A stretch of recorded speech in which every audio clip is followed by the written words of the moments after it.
नमस्कार। भार्गव क्लासेस में एक बार फिर आपका स्वागत है। आज हम क्लास 8 के साइंस चैप्टर कंबशंस एंड फ्यूल का टॉपिक है व्हाट इज़ फ्यूल के बारे में चर्चा करेंगे। फ्यूल क्या है, ईंधन क्या है। इस वीडियो से हम इसके बारे में जानेंगे, साथ ही साथ चैप्टर के प्रोनाउंसिएशन के भी प्रॉब्लम को क्लियर करेंगे। तो स्टार्ट करते हैं।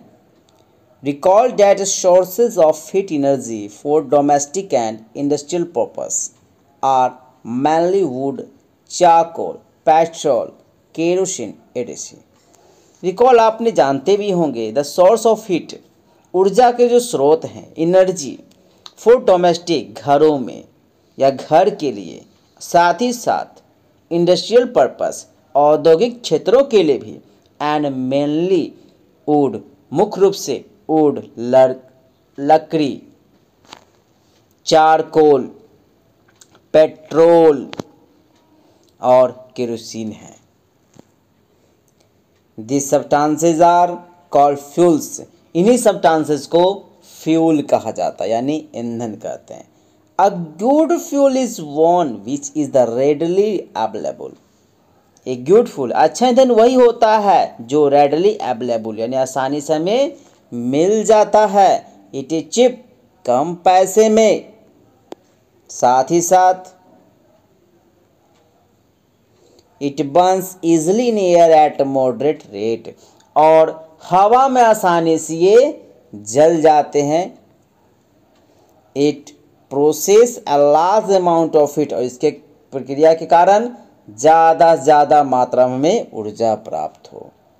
It does not leave behind any undesirable substance। ये जरूरी नहीं है कि इसके पीछे कोई और भी हो, अनडिजायरेबल सब्सटेंस हो। There is the probably no fuel that could be considered as an ideal fuel। यानी नो फ्यूल, कोई भी fuel that not be consider अगर नहीं करते हैं तो कहलाता है वो आइडियल फ्यूल, यानी आदर्श ईंधन, यानी जिससे कोई नुकसान नहीं होते हैं। We should look for the fuel which the fulfill most of the requirement for a particular use। तो इसलिए हम लोग को चाहिए लुक फॉर फ्यूल, ईंधन की दृष्टिकोण से देखनी चाहिए कि which fulfil most of the requirement, जो हमारी आवश्यकताओं को पूरा करे, संपूर्ण करे, पूर्ण पार्टिकुलर यूज और विशेष करके उपयोग के अनुसार। Fuels differ from this cost. Fuel अलग अलग ईंधनों के अलग अलग दाम भी होते हैं। Some fuels are cheaper and than other, कुछ इसमें सस्ते कुछ महंगे भी होते हैं। इसके कुछ हम जानते भी हैं। हमारा अगला टॉपिक आता है फ्यूल इफिशिएंसी, इसके बारे में चर्चा करेंगे।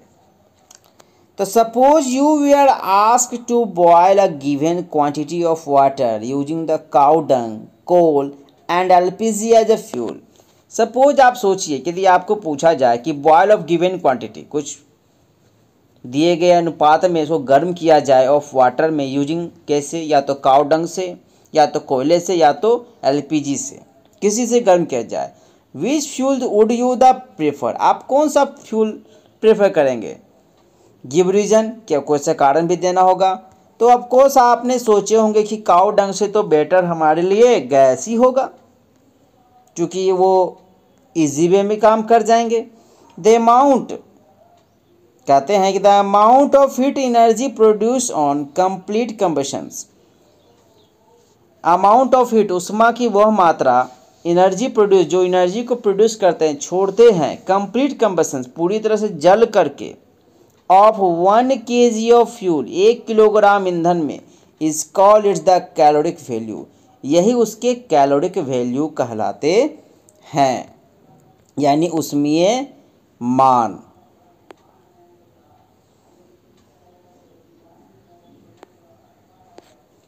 हम जानेंगे इस पिक्चर में कुछ कुछ होते हैं, सभी के कैलोरिक वैल्यू सेम नहीं होते हैं, कुछ के कैलोरिक वैल्यू डिफरेंस होते हैं तो कुछ के अलग अलग होते हैं। The caloric value is of fuel is express in a unit. Caloric value को एक यूनिट, एक इकाई रूप में नोटेशन किया गया है, जिसे नोटेशन किया गया कॉल किलो जूल या पर केजी, यानी केजी बाय केजे पर केजी। कुछ आपको टेबल वगैरह भी दिए हुए हैं जिसमें कैलोरिक वैल्यू सबके अलग अलग दिए गए हैं। जिसमें काउ डंग का कैलोरी वैल्यू है 6000 to 8000, वुड के कैलोरी वैल्यू है 70,000 to 22,000, कोल के कैलोरी वैल्यू है 25,000 to 33,000, पेट्रोल के हैं 45,000, केरोसिन के हैं 45,000, डीजल के भी हैं 45,000, मेथेन के हो गए 50,000, सीएनजी के हो गए 50,000, एलपीजी के हो गए 55,000 और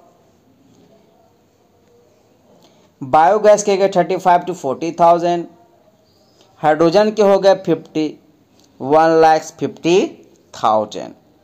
इस प्रकार आप सभी चीज़ के जितने भी हैं सभी के कैलोरिक वैल्यू के बारे में जान गए। तो आज के लिए इतना ही। और भी संबंधित विशेष जानकारी जानने के लिए हमारे दिए गए डिस्क्रिप्शन लिंक पर जा कर के आप देख सकते हैं और हमारे चैनल से जुड़ करके आप जानकारी प्राप्त कर सकते हैं। धन्यवाद।